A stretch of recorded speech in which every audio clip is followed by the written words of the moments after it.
Good morning fifth class. आज हम हिंदी व्याकरण में पाठ 8 पढ़ेंगे कारक। आपने फोर्थ क्लास में भी पढ़ा है कारक के बारे में और आपने विराम चिन्ह के भी बारे में पढ़ा है।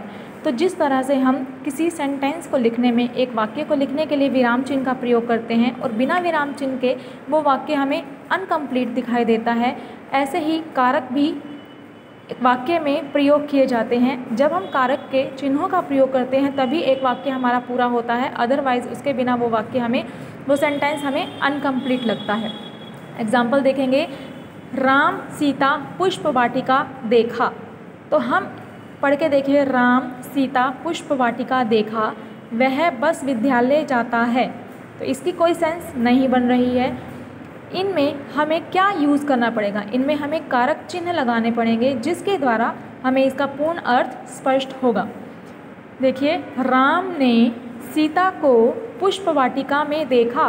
तो हमने इसमें ने, को और में, जब ये हमने इनमें बीच में ऐड किया तो इसका एक सेंटेंस बन गया। राम ने किसने देखा? राम ने किसको देखा? सीता को। कहाँ देखा? पुष्प वाटिका में देखा। वह बस विद्यालय जाता है।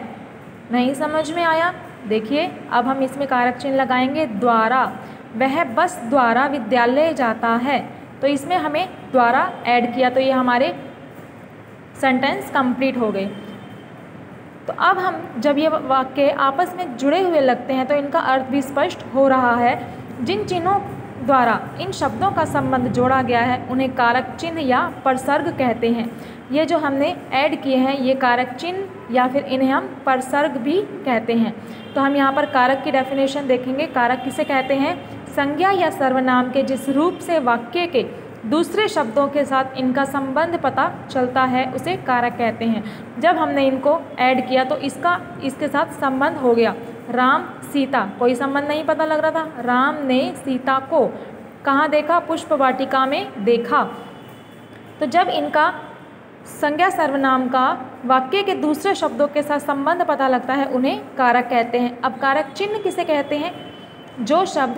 वे शब्द जो संज्ञा या सर्वनाम के क्रिया के साथ संबंध प्रकट करते हैं कारक चिन्ह कहलाते हैं। वह बस विद्यालय जाता है। अब जाना क्या है? क्रिया। कैसे जाता है वो विद्यालय? बस द्वारा। बस में या बस द्वारा विद्यालय जाता है। तो क्रिया के साथ जिसका संबंध हमें पता चलता है वो होते हैं परसर्ग या कारक चिन्ह। देखिए, कारक के कितने प्रकार हैं? कारक के 8 प्रकार हैं। कौन कौन से? कर्ता कारक, कर्म कारक, करण कारक, संप्रदान कारक, अपादान कारक, संबंध कारक, अधिकरण कारक, संबोधन कारक। अब इन सब के जो हैं वो चिन्ह भी अलग होते हैं। कर्ता ने कर्म को करण से के द्वारा, संप्रदान के लिए को, अपादान से अलग होने के अर्थ में। अब यहाँ देखिए, करण का भी से है और अपादान का भी से है। संबंध कारक का, के, की, रा, रे, री, अधिकरण कारक में, पर, संबोधन कारक हे, अरे, ओ। Okay, thank you. इन सब की हम डेफिनेशन कल करेंगे। ओके।